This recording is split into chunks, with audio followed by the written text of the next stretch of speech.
If you want to multiply money, it means figuring out the very specific steps that you need to take in order to make that happen. Increase sales, improve margins, and grow your business. Guaranteed. Top secrets of marketing and sales. Now, David Blaise. Hi, and welcome to the podcast. In today's episode, co-host Jay McFarland and I will be discussing the topic, can you multiply money? Welcome back, Jay. Hey, David, of course you can. I have a tree in my backyard and money grows on it, and I just have to water it every year. What else do I need? Nice. No, that's great. You got a money tree. You're in great shape. When I think about the idea of multiplying money, I know that in the early stages of some of my businesses and in the early stages of trying to figure out how to make them work, I was multiplying money, but I was multiplying it by fractions. Yeah. If you multiply your money by 0.5, you now have half the money you started out with. So I think we're all capable of multiplying money, but ideally we want to be multiplying by whole numbers. Yeah, I agree, but we are also capable of subtracting money. I'm not sure what the terminology is, but a lot of times in an attempt to multiply money, if you're not careful, you're actually losing money. Yeah. And there are going to be investments. You're going to have to make investments up front. I think a lot of times people go into business, particularly small business owners, will go in with the idea of, well, I'll just bootstrap it. And certainly what I've done, I did that a number of times. And when it works, it's fantastic. And when it doesn't, it's disastrous. So as long as you recognize that going in, it's all okay. But having that focus on what is it going to take to get this going? How much is it going to cost? How long am I going to have to work for nothing if you are bootstrapping entirely? A lot of those questions come into play. Yeah, otherwise it's kind of gambling.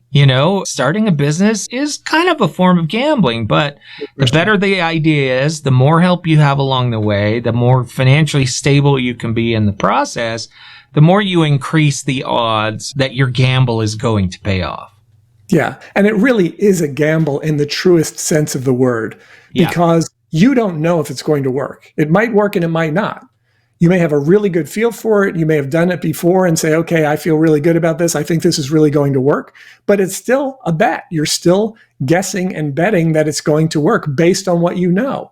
Yeah. I've never really been a gambler in terms of casinos and things like that. But I guess people who do that well and know how to do it, they can go into a situation and say, okay, I have a pretty good feel for the fact that I'm going to be able to make back a multiple of what I lay down on the table. And sometimes they're right and sometimes they're wrong. And it's exactly the same in business. Yeah, absolutely. Only in business, you may be putting a lot of things on the line. Your family's future. You may be quitting your job. I mean, you're really putting yourself out there in many ways. I have found success in making sure my family is supported with a day job and then pursuing other things on the side. I've had other family members who have said, no, I'm going all in, and they put everything at risk. And that didn't turn out so well. But, it depends on the individual and the idea, I think.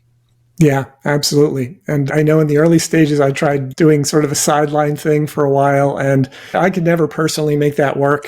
Because it was hard for me when somebody else was paying me money to do a job. I didn't feel like I could walk away to do my thing, so I was torn in that way. And when I was working on my side project, I felt like I should either be working on the work that was paying me, or when I was at real work, I felt like I should be working on my business.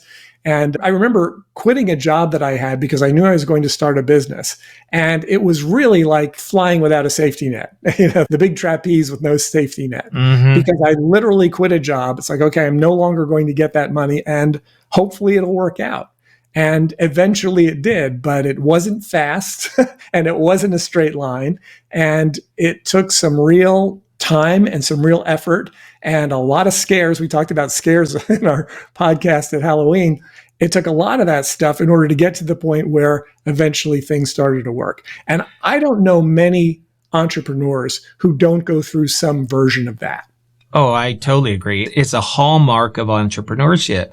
Can you take that step into the darkness, right? Are you willing? And I think it is a double-edged sword. Yes, you are gambling a lot, but also, when you do take the complete step, when you separate from employment or whatever, you've given yourself a level of motivation that may not exist otherwise, right?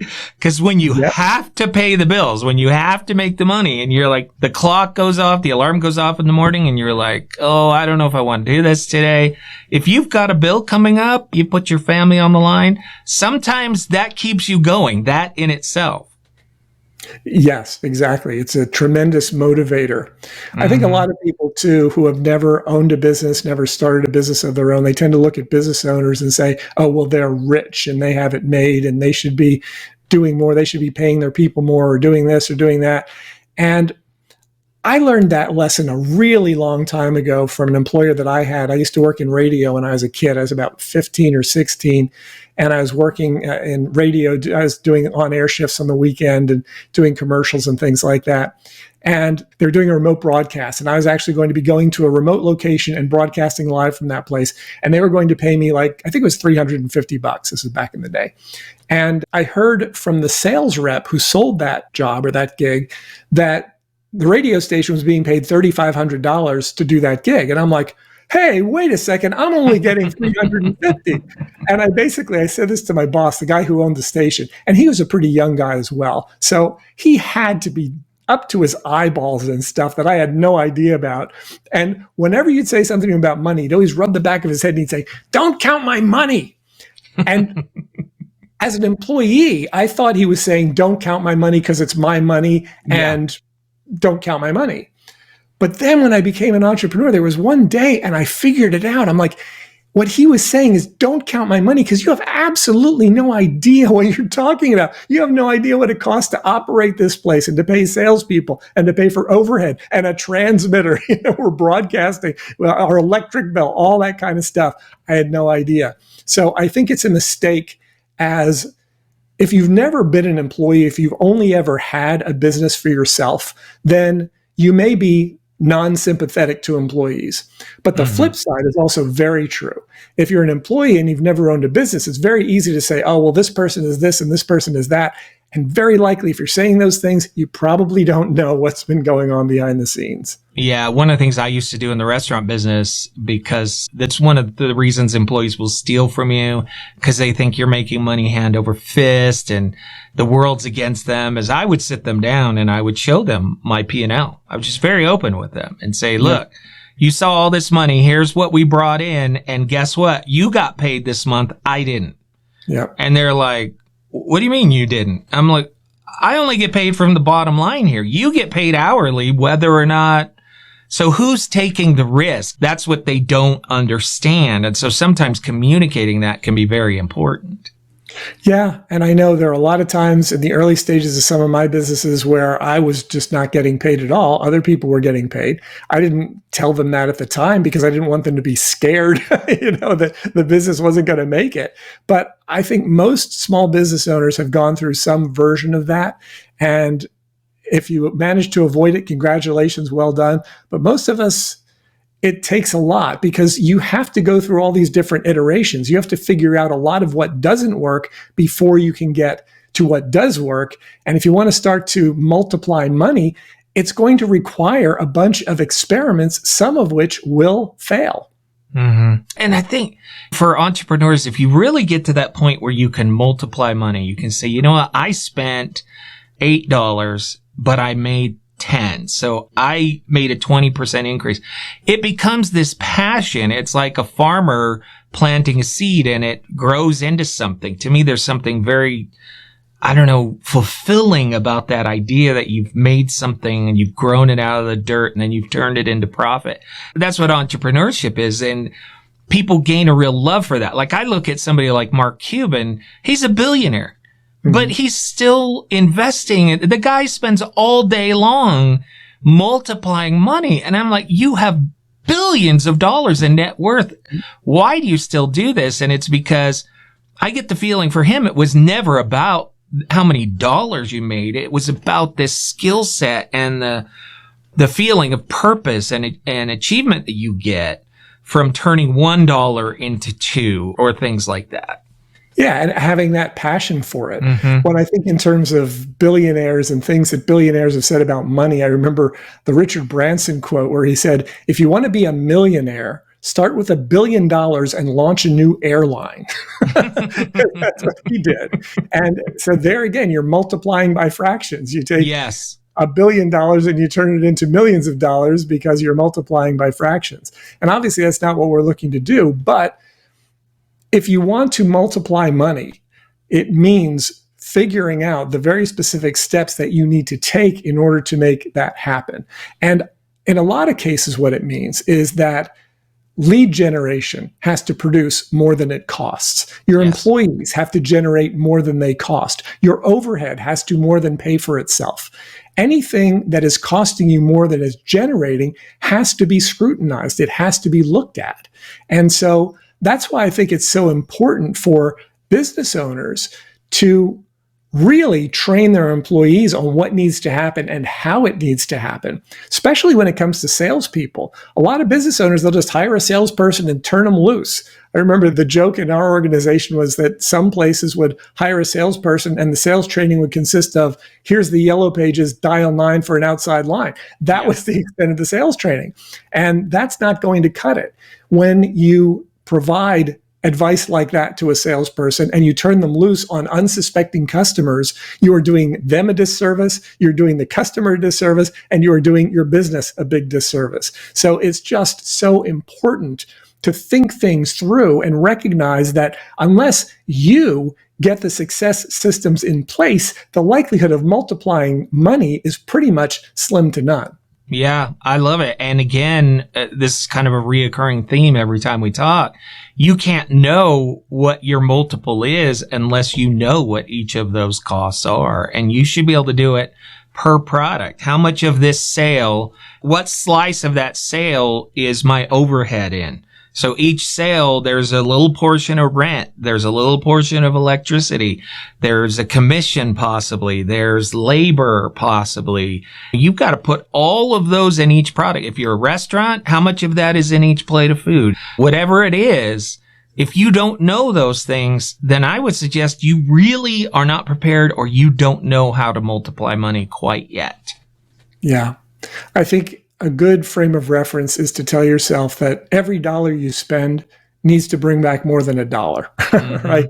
Now, that's not always going to happen on every investment that you make. And there will be some investments that you make where you know you're not going to get back that dollar right away, but over a period of time you will. And if it's worth the investment, then you'll do it. But if you spend money in your organization with the idea that every dollar needs to bring back more than what you're putting out, you'll be in a much better position to succeed with it. It also reminds me of the Warren Buffett quote where he said, rule number 1, never lose money. And rule number 2, never forget rule number 1. Yeah. One of the things I used to do in restaurant consulting is I would ask people, what would you rather do? Cut your expenses by $1 or increase your sales by $1? Mm-hmm. And you would be amazed at how many people would say increase their sales. And wait a minute, if you increase your sales $1, but your profit margin is typically 20%, then you haven't earned $1. You've earned 20 cents. 20 cents, right. But if you save $1, you've earned $1, an entire whole dollar. And so oftentimes if your focus is always sales, sales, sales, you have to make maybe 10 times the amount in sales to make the same amount of money that you could make just by saying, how am I controlling costs? Right? Yeah. So that's part of the skill set of multiplying money. No question. Because when you are saving money that you've already brought in, it's easier to multiply it. Because just like you said, once that hits the bottom line, if you're able to save those dollars that hit the bottom line, then it's a lot better than having to bring in 5 to 10 times the revenue in order to generate that same amount of money. Yeah. Another Warren Buffett quote that I think of a lot is when he said that risk comes from not knowing what you're doing. And so many times it's not because people aren't smart. It's not because they're not determined, but they just don't know the specifics of what they have to do to generate the revenue that they want to generate. So when you think in terms of not knowing what you're doing, it's like, oh, you don't know what you're doing. It's not that. It's that you might not even know what it is that you're not sure of. You don't even know what you don't know that would make all the difference in the world. And that's why so much of it, particularly for small to medium-sized businesses, has to be about identifying those very specific areas that are costing you money, that are causing your dollars to shrink instead of to grow. And when you're able to identify that, and that can be done really pretty quickly. You can identify those areas very quickly with a quick conversation. You can pretty much identify where's the problem so that you can then focus the bulk of your time and attention and limited dollar resources on fixing that problem. Yeah, and in that conversation, they can know what they don't know because other people know it. They've already figured it out. So how do people find out more, David, so they can know what they don't know? You can go to topsecrets.com/call, schedule a call with myself or my team. Maybe we won't be able to figure out exactly what's wrong in your business in that period of time, but in every conversation we've had, I've not had a situation where we didn't uncover something where someone said, oh, okay, that's great. I can do something with that. I can take action on that. And even those little things can add up and can help you to start to multiply your money. So if you're open to the idea of thinking, yeah, it's worth having a conversation, topsecrets.com/call. We'd love to talk with you. David, as always, it's just a great discussion. Thank you. Thank you, Jay. Increase sales, improve margins, and grow your business. Guaranteed. Top Secrets. TopSecrets.com.